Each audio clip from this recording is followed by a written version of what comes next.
Hello, Commissioner. This is Jaden here, and I'm giving you information on the descendant.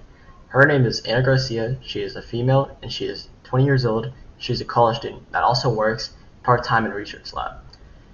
She likes to play soccer. She's a scientist and a college student. She likes to hang out with her friends Taylor Diaz and her boyfriend Eric Piedmont.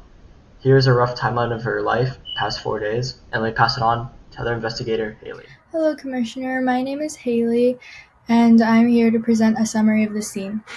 Anna Garcia's body was found lifeless in the Gentry Life Science building of her college campus. When we arrived, the decedent was face down in the middle of the lab with a bloodstain on the gray floor near her head.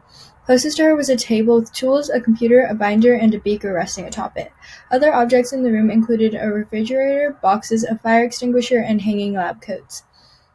Now we'll pass it off to Ethan. Hello, my name is Ethan, and the evidence that I listed were body, blood, machine, fingerprint, cell phone, hair, larva, note, and computer.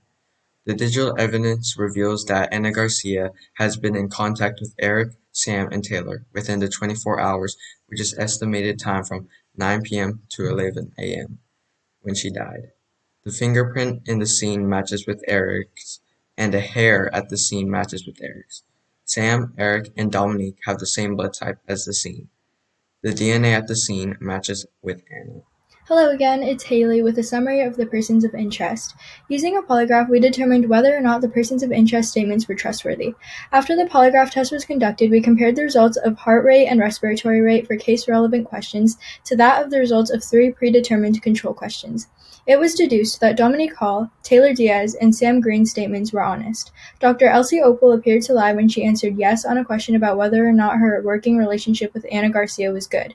Eric Piedmont lied once when he said yes to a question that asked if him and Anna were getting along, and again when he was asked if he killed Anna and he answered no.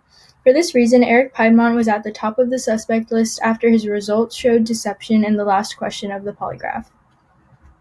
Let's pass it off to Manahill. So mine is the summary of analysis of the evidence, and in the digital evidence we could find many evidence as to where Anna Garcia was spending her time, who she was with, and what time she was there. She was hanging out with Taylor, Eric, and Dominique the same week she got murdered, and was also in the lab with Eric and Taylor a day before the murder at 1:15 p.m. The fingerprints that were found on the handwritten note were identical to Eric's fingerprints and matched the pattern exactly, which was a loop pattern. For the hair found at the crime scene, dark brown on the sides, but has a light brown ridge in the middle with no damage, was similar to Eric's hair, as well as they both had thickness to the strand. The blood from the scene was tested positive and also to be Anna's, because the one she hit her head on impact with the table.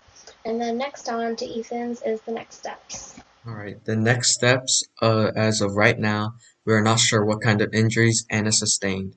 An autopsy would be sufficient in providing that vital information. And that would be it. Thank you for listening.